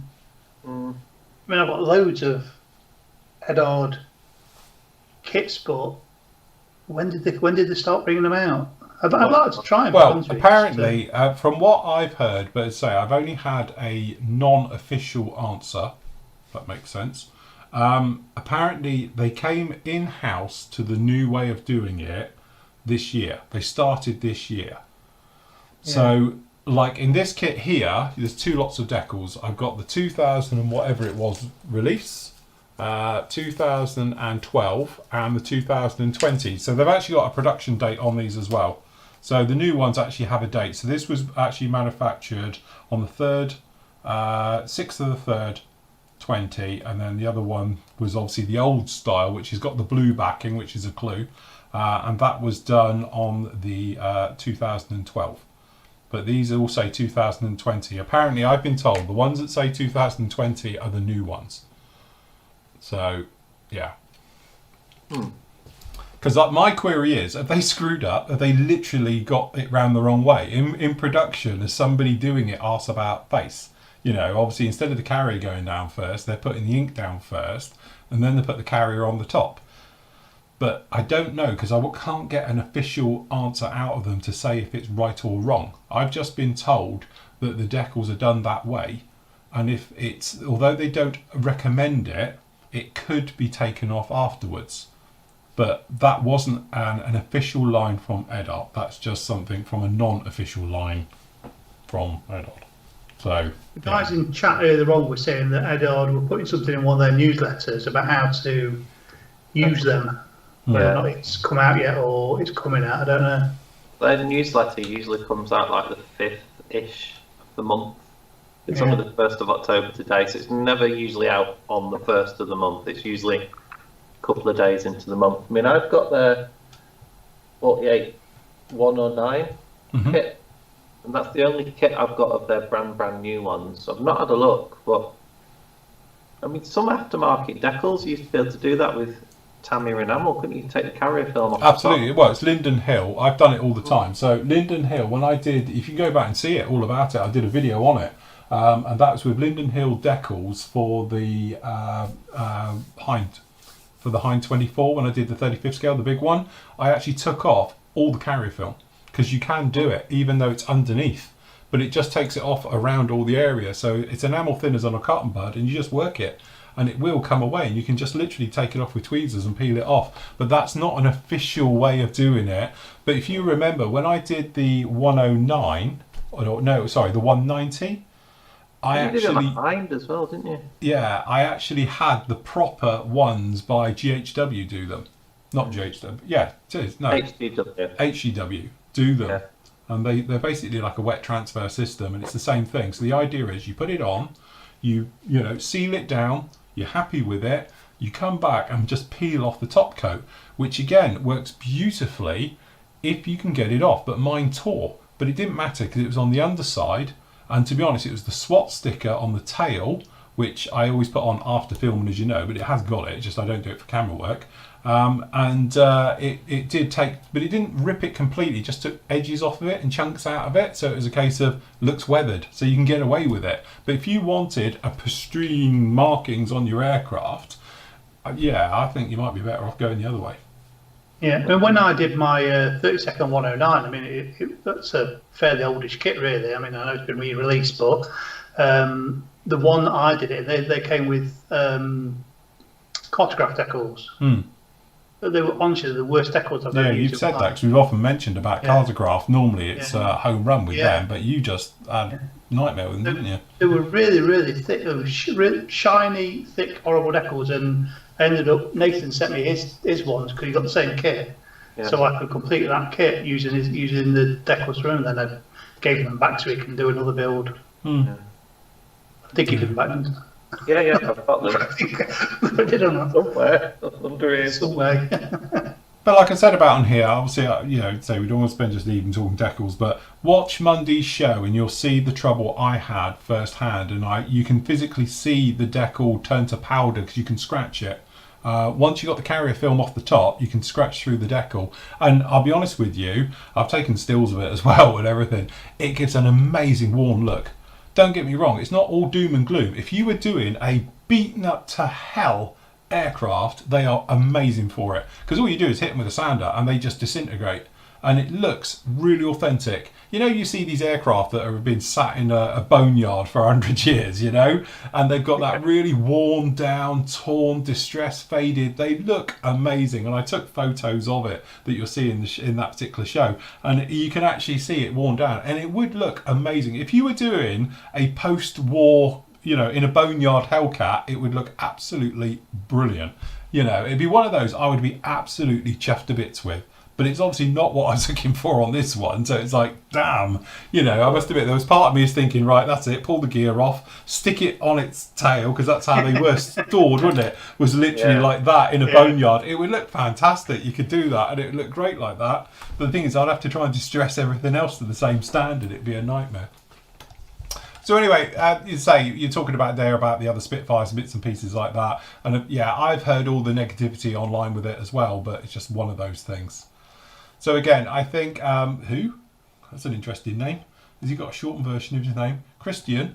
So he's talking about it down here as well. You know, so we don't got to go through all of that. But as you can see, the decals are very, very patchy as well in their colour. It's not a solid colour. That's not good, is it? You know, it's not brilliant. So like again, make fix type. Yeah, it's just.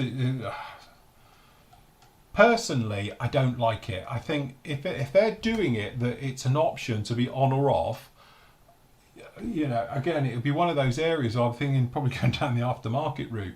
You know, you can try it. If it works, fine. If it doesn't, it's going to be a right ball ache. I think you know, if this is some clever marketing thing they're doing to give you the option as a modeler, it's going to be a pain. I can see a lot of people having problems with it. You know, it'll be one of those where I think a lot of people are going down the aftermarket route. And to be honest with you, that's the reason I bought these for £6. I thought that'll do. You know, we'll just solve the problem, solve the problem and move on. You know, so yes. Oh, look at that. Okay, something a bit different. So, greetings from across the big blue pond thingy. Is it blue? It's probably a little black thing full of bin bags. Lots of colours these days. For the movie Black Hawk Down, I decided to do the Kitty Hawk MH60L Black Hawk kit for the thing. Very nice indeed. Which of the following reference books, oh my lord, would you suggest? I've got one of their books for something else, but I can't remember what it is now. The walk around ones, these are quite good. I've got one on the Apache, which has got some nice stuff. There isn't many photos. They're not like a full-on thing like the books we were showing a minute ago. And I don't know that book at all. I haven't seen that one. The walk around ones tend to be a bit old. Yeah. But for a Somali campaign, yeah, it's probably about right. Probably all right. yeah, that's it. As I say, I can't remember which one I've got. I've got one of those upstairs.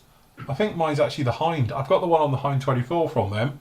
And to be honest, it's not brilliant because there isn't fantastic close-up like we were looking at in these books for them. So it's not, you know, it's okay for a general and talk about it, but there isn't many close-up detailed shots. You get a few round in the cabin and the cockpit, stuff like that, but there's not a ton of reference books. The walk-around ones, as I say, I can only speak because I have got the one, I think, on the Huey, and I've got the one on the Apache, but again, like Nathan was saying, it's very old. It's for the Apache A. It's not like a longbow one and all the rest of it, but it's great because it's got all the panels open and close-ups of the weapons and the tail area and stuff like that. So it's quite handy, but it's nothing full-on.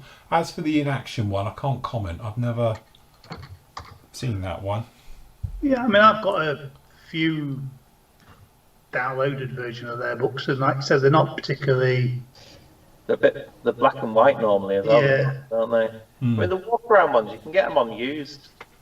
It's more about the history of them and the different. It's more of a talk about the entire thing rather than a walk around. As in, it's not like these types of books we were talking about, where it's like literally all the pictures, detailed ones from every angle. That's the trouble to it. Get the DVD on with the pause button and watch the film. Yeah, that's it. If you've got the Blu-ray one with the extra editions, it's got all about the Night Stalkers on there anyway. Yeah. To be honest, you may be better off, honestly, just going Googling it, because, you say, there's tons of great things. I've got all of them down here, look.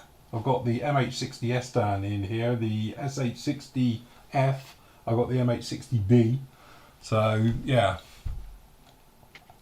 I might get one of them reviewed tomorrow, so watch this space. I'm only going to review one, I'm not reviewing all three, because it's literally just different odds and sods amongst them. Okay, so David says, one more quick question. Phil, when Phil does his kit reviews, I've noticed that the camera goes from close-up view and he has both his hands holding the sprue. It begs the question, who is controlling the camera view when he switches to a view? Does Phil use a foot switch? No, Phil doesn't. Phil does... He's got an umpa-lumpa. Yeah, I wish. No, she left. I'll tell you what I have got here. I was showing a friend of mine earlier. So hold on, let me just make it bigger. So this is what it is.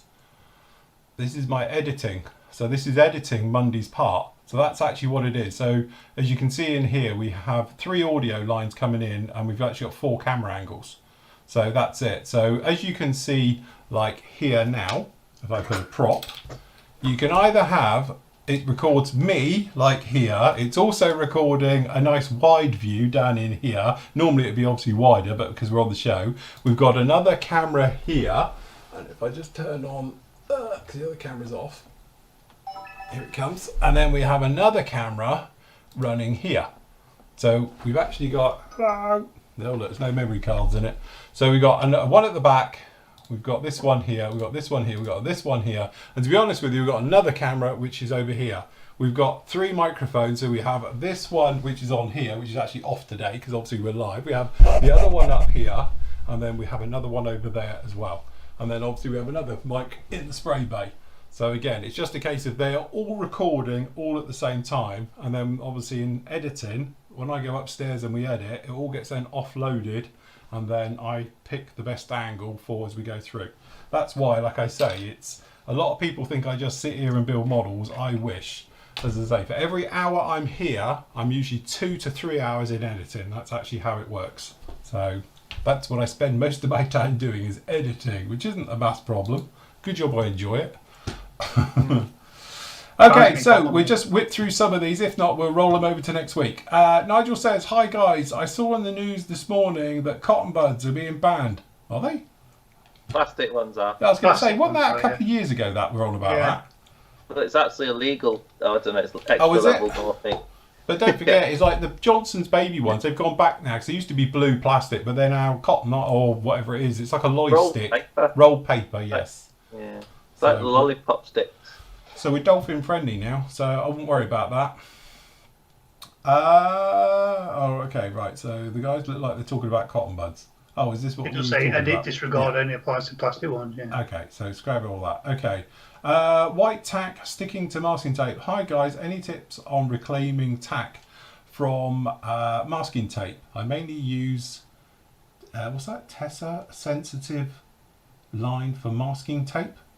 Oh, I can't comment on that. I only use Tamiya. And white tack. To be honest, the way I do white tack is you get a bigger piece of white tack and you just keep tapping it and pulling it off, and it will literally come all off. When I was doing unmasking this, you'll see it. I actually did it on thingy. You just literally just come along with a bigger bit and just stick it on, and then just hold the tape and pull it off. Some points you get a little bit left over, but you can see it down in here. This one here. The reason it's all different colours is because this has got all the colours of the Hellcat on it. But I'll still use it. It'll be fine. Once it's been mushed properly, it will go from being white to slowly a horrible colour over the years to come. But shades are great. I pull as much off the masking tape as I can, and then I just give up and then just chuck it away and just keep. I mean, I by mistake I wanted a packet of white tack, and I ended up buying a pack of 12. So I've got white tack last me about the next 10 years. And he's got a form for doing that on the interweb. Yeah, by accident. Didn't even realise. I thought it was expected when I was ordering it. Didn't even realise, but no, just it's not expensive, is it? Just go. You missed Christopher Riddle before. Oh, sorry. What was that? Christopher Riddle. Where? Down. Go down. Oh, right. Evening, gentlemen. I ordered a Badger model flex paint for some specialised naval colours. The description calls the product water-based, so I believe it's just a pure acrylic. Have you, gentlemen, ever used their paints? I've never even heard of it. Have you? No, I haven't even heard of it, no. That's news to me, that stuff. Yeah, sorry, Chris. I've never even heard of that. If anyone can help in chat, type up somewhere on today's show, perhaps, just as a thing like that. Because to be honest, I've never even heard of it. No. Pass. Right, okay. Andy says, hi team, just a quick question for Phil. Back along, you showed your brass rod. This is the one about... So we were talking about Albion alloys before. Wrong one. So I've got here, I bought a load. I built it at Telford years ago. But yeah, it's all from Albion alloys. And they do all the brass rod you could ever want, and they do it so it all goes inside. Like this is 6x4, so obviously it's 4mm inner diameter, 6mm on the outside. So they will sort of telescopic into each other, and they go right down to very small. So outer diameter of a 0.6, inner as a 0.4. I don't know what that one was, but I've got loads of the different ones in there. But it's by a company called Albion Alloys. You can get it at a lot of different places. Do it. You know, but good stuff. It's dead handy stuff just to have kicking around, because I've used it, if you've seen, like the Gladiator, when we needed to strengthen up the tail planes, you know, a bit of brass rod and stuff like that. But again, you can use it for small detailing, structural work, whatever's easier really. But yes, Albion Alloys stuff, just look that up, you'll see it everywhere. Looking forward to the catch up when he finishes the show at 2 in the morning. Oh, good luck, Andy. Look, you're almost there. Look, you've only got another, what's that, 3, 4, 5 hours to go. Evening, gentlemen, Phil or team, when you are using Mr. Hobby Metallics 2 as an aircraft finish, P51 airframe, do you buff up your base primer? No. Oh, I wouldn't buff it to make it shiny, but if you got any imperfections in the black, yes, I'd buff it off so you got no imperfections. Yeah, because obviously you can see it through the metal. Yeah. So yeah, a bit like when I did the sort of black basing for when we did like the metallics on the B17. It's the reason I use gloss has got nothing really to do with it being black and for this black basing stuff. It's purely because it's gloss black. It's really easy to see any problems you might have. So if you've got a fingerprint in it or a glue mark or, you know, a spider fluff, you can spot it and you can just sand it out and give it another quick coat if you want to, or just leave it and stuff like that. But for general polishing it all back up, I wouldn't, because it needs something to grip to, don't forget, at the end of the day. So you need a sort of micro texture into it, otherwise it's going to buff up. Max says, good evening chaps, I was wondering which manufacturer is better for 1/4 scale airliner kits, Revell or Zvezda? Ooh. Are there any other you can recommend? Was it? What's the other one? Used to do loads of them. Oh god, back in the day, in the 90s. Well, models do loads of like platform type ones if you want some odd, sort of, not odd, but less popular airline kits. God, I can't remember what they were called now. Oh, there's another company. What was it? Oh god, I used to build loads of them back in the day. They used to do the 777. It was the first 777 came out. Did a few of theirs. What was it called? It's not like, was it? It's Mini something or other. Oh, Minicraft. Minicraft. Yeah, Minicraft used to do a load of 144 stuff back in the 90s. Mm. I mean, Atta's, Zvezda and Revell, I mean, both of them do oldish kits in that scale, but both of them do newish kits in that scale. And also be careful, because obviously Revell rebooks Zvezdas, because when I did the Revell 787, that's the Zvezda kit, as well as Zvezda do their own. So yeah, there's a lot of reboxing and things going along with Revell. I've got an A320 from Revell and it's alright. It's nicely detailed. Yeah. Yeah, I mean, he's not got a massive amount of choice with airliners, really. They're not. No, they're not prolific like a lot of manufacturers out there. I can honestly say I've never built one. You've never done an airliner? Nope. Cute. You put missiles and guns on it. Well, you can do on some of them. You could do the new Poseidon, couldn't you? You could do like a, you know, have a Poseidon and arm that up. They have a bomb bay, don't they? Yeah. I never thought of that. Right, he's also saying, P.S. I found a good mix for the blue. Oh, well, you remember he's doing the Dove? And we were on about for the blue. Tamiya Sky Blue with a dash of X2. There we go. So, yes. Cool, very good.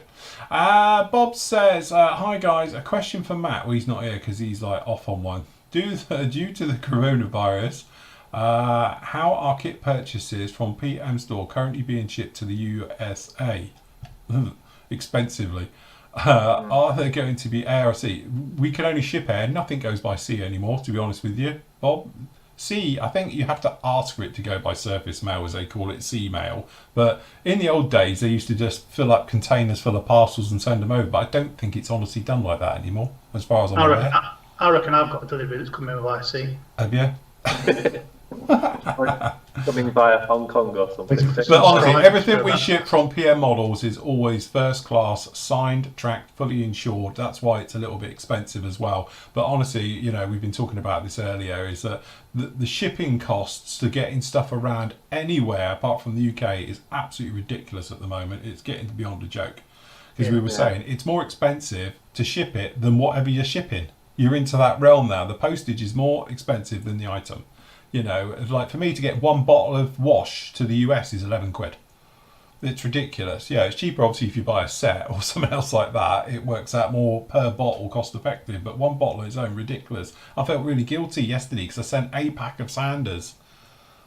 And because it's signed for and all the rest of it, it was like 10 quid. It's only a 5 quid pack of Sanders, so it's like, it just doesn't make sense, and it's tiny, but because it's signed and tracked and all the rest of it, things are very expensive. But you daren't not send it tracked because it will never get there. It's out of our hands though, isn't it? Yeah, it is. Postage is just one of those things in life. It's like tax. You just can't do anything about it. They're going to tell you what you're going to pay and you have to pay it. Unfortunately, it is a bit of a bugger. We have been discussing this a lot recently. So anyway, Chuck says, hi Phil and team, I purchased some really nice Friskies scissors. You won't be disappointed. My question is, will it be good to cut PE? Yeah, you can. I cut everything with mine, literally. I've cut everything from photo etch to plastic to brass rod through to lead. And they still cut beautifully. All right, they're not very good at cutting thread. But anything normal, they are absolutely fine. And these scissors now are like 25 years old and they're still like, I wouldn't say like the day I had them, I'm not going to lie, but they're very, very good. And I still use them for everything. My famous orange scissors. Yeah, we could do, couldn't we? Could have little. I think this could be our. I don't know why we bothered with an airbrush. We should have had a pair of scissors. Scissors, yeah. That would have been definitely more flory models. We were well known for our orange scissors. Yeah, really strong scissors. Okay, just a couple more then. Ed says, Phil, when will you be starting the pre-orders for the 2021 mug? Funny you mentioned that. I've got a prototype for this year's one on order. So as soon as that comes in, I will check it off. Make sure it's nice, take lots of photos of it, and then we'll start the pre-order. The mugs probably will not come in until usually the first week in December, so the pre-order won't be until mid next month or something else like that, so it's quite a while off yet, because we always do it for Christmas, you see, because it's the 2021 mug, so we literally do it along those lines. We were all discussing them the other week, weren't we? We were looking at the colour scheme for this year. Chris says, g'day team, I've used my airbrush once. I thought I'd give it a clean. My God, I might clean mine once a year at this rate. In fact, I've got something to show about mine, but we've run out of time. I'll show you on the next one because it's getting a bit funny. It's a bit like something from Stranger Things is happening with mine. I thought I'd clean it out and I went to use it the other day and no paint. Okay, I just thought I'd strip it down and give it a clean. I'd never pulled it apart before. The problem is when I did, the trigger assembly poked out before I was ready, and now I can't figure out how it put together. Which airbrush is it? I'm trying to see which one it is. It's a small picture. Can you put up a bigger one? No, it's a bit tricky. I can't even work out what airbrush it is. That's it. On my it's screen. A bit of a ickle picture. I can't see which one it is. Okay, so there's loads of different. I've done videos on it. If you go off, Chris, and have a look at the tutorial section, I've done full strip downs and put back together of almost every airbrush. So you can see all about them down in there, and I've gone right the way through to every last part comes apart. Airbrushes are generic. We all pretty much do the same thing. Have a look at those videos. If not, shoot me a message with a decent sized picture so I can see it. Because from here, that's definitely a bit ickle. Also, what colour should the cockpit be, if you're up, on a BF 109E using Tamiya and Vallejo? Okay. If it's Battle of Britain, RLM02. So what's that? XF22 Yeah. in Tamiya land? If it's a bit later after the Battle of Britain, it's RLM66, which is the darker grey, and I forgot the colour. Andy's trying to work out what airbrush that is, aren't you? It's same as Procon Boy. It's Iwata, Right. or that type of airbrush where the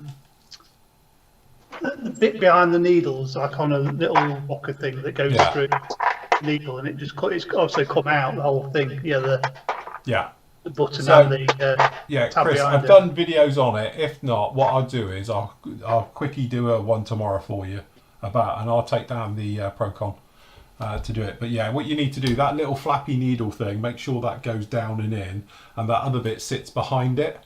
So that's how they drop down in. But there is videos on it. I have actually done a video on that one as well. So go and have a look for that one. Okay, last two, then we're going to have to call it quits here. David says, evening all, hope you're all well. I'm building the Tamiya 148 scale F14D. So far, I can't fault the kit. It's a perfect build. Phil, your video build has really been helpful thus far. Would you recommend going down the aftermarket route for decals, or are the kit ones good enough? Well, as you know, I didn't go with the kit ones. I used aftermarket ones. But to be honest with you, the Tamiya ones are okay. They tend to be a little bit thick, but they're very nice colours. But the schemes you get in there, they're all very nice schemes anyway. So if I was to do another one, I'd be quite happy to use their decals. And as far as I know they're thick, and a lot of people say Tamiya decals, but they're on flat surfaces. It's not like they've got to conform and go around tricky things on Tomcats. So you'd probably be fine with them. So I would say they're good enough. On a different note, did you hear from Sid nowadays? No, not at all. Stephanie says, how do you chip with hairspray? I'm going to do a video on that, and Matt's on about doing a video on that one as well. Basically, base coat of your whatever you want your chip colour to be, hairspray, and then you put your acrylic paint over the top. And then you literally water and chip, and then what happens is it dissolves the hairspray so the paint falls off. That's the technical side to it. So it's pretty straightforward on that one. Use cheap hairspray, because But if you yes, use the cheapest hairspray is the best. That's why me and the guys always don't use your L-net or all the rest of it, 'cause it's too good. But I've got Smart Price, so it's like 8p a can or whatever it is. So, but yeah, the cheaper ones work better. If you've got a really good one, they've got really strong hold, they don't chip very well. Okay, 2 more questions and then we are done. Andrew says, quick question for Andy. Where did you buy your overhead light from? Oh, crikey. Back in the day. I've had it so long I can't remember, to be honest with you. I mean, this is a triple tube, same place as Phil got his from, which was... Creative. Was it? Creative do them on offer, and that's why I used to get mine. I've got 2 as well, though I don't use them anymore because of this. But I say mine's just the dual tube one, where Andy's got the more, but they do an LED version now as well. Yeah, exactly. So yeah, I mean, I wouldn't buy this nowadays. I'd buy the LED one rather than the triple tube one. But you can go to, if you just put in modelling desk lamp, you'll find them. Yes. They've got a name though, isn't it? What's the name on it? Has you got it written somewhere? They're actually a proper name for them. I can't remember what we called them now. It's been that long ago since I've used it. Look at the bulb, Andy. You'll be fine. Yeah, look at the fire. Can't see anything ever again. But there's a proper name for them, but I can't remember what they were called. God, you think I'd know? It just says working lamp. Oh, he's got the knockoff. Lightcraft. Lightcraft, that's it. Yeah, that's it. Lightcraft. If you look on Amazon as well, they sometimes are a lot cheaper. They come up every now and again on offer, but Creative Models UK used to stock them all the time. And again, used to wait, and occasionally they used to be on their sales, but they don't do them anymore. So, bit of a bummer that. Well, they don't do the sales anymore. So, unfortunately, not. Amazon Prime Day soonish, isn't it? Yeah, got Prime Day on the 14th and 15th, isn't it? 13th and 14th, something like that. Classic Amazon Prime Day. Mind you, usually it's webcams for a tenner, isn't it? I don't think that'll be a case this year. Maybe not. No. Okay, last question from Martin. Hi all, have you ever had any luck getting spares out of Kitty Hawk kits? Spares? I can't even get the kits, let alone a spare bit for a kit. He's just cracked his voodoo canopy. Oh no, nightmare. Tough it. I take it, Martin, you're in the UK. Yeah, So that's a tricky one, isn't it? Sorry, you can't see that because it's got all his private information. Sorry, my bad. Yeah, he is. UK, yeah. It's UK, Hannants. Check with Hannants.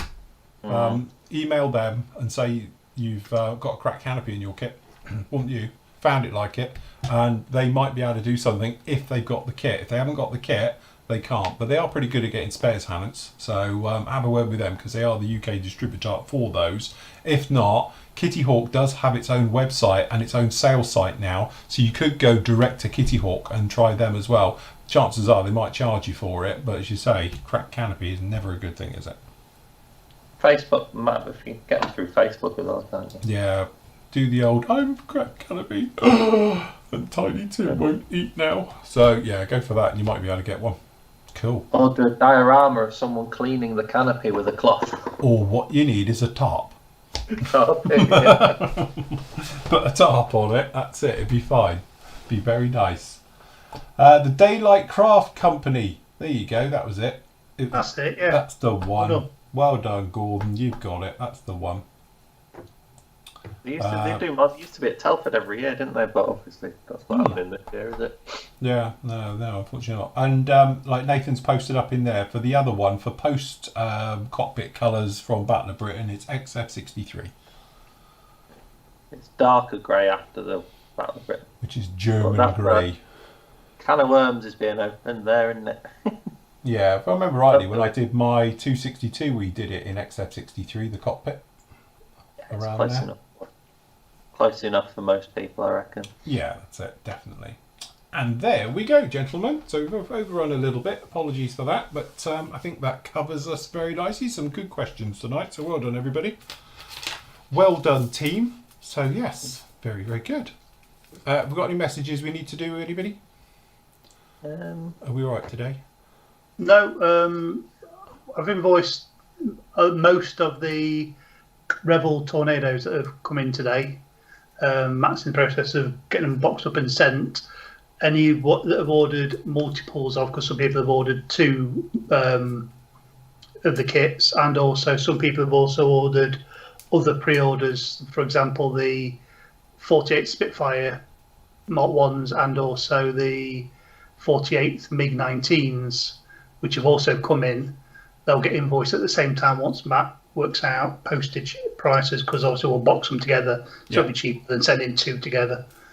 2 separately. We'll box them together to send them, but Matt just needs to sort out postage and they'll get invoiced as well. So cool. Yeah, I think I've got everything's coming in at once. Yeah, I've got 1 auction invoice to send out, and I'll get that done. Yeah, for the Lynn, because we've got the American, the States. Yeah, for Lynn, isn't it? Because Matt's sorting out postage out now. Yeah, because Lynn has messaged me, and I think Lynn's on the chat as well. Chat now.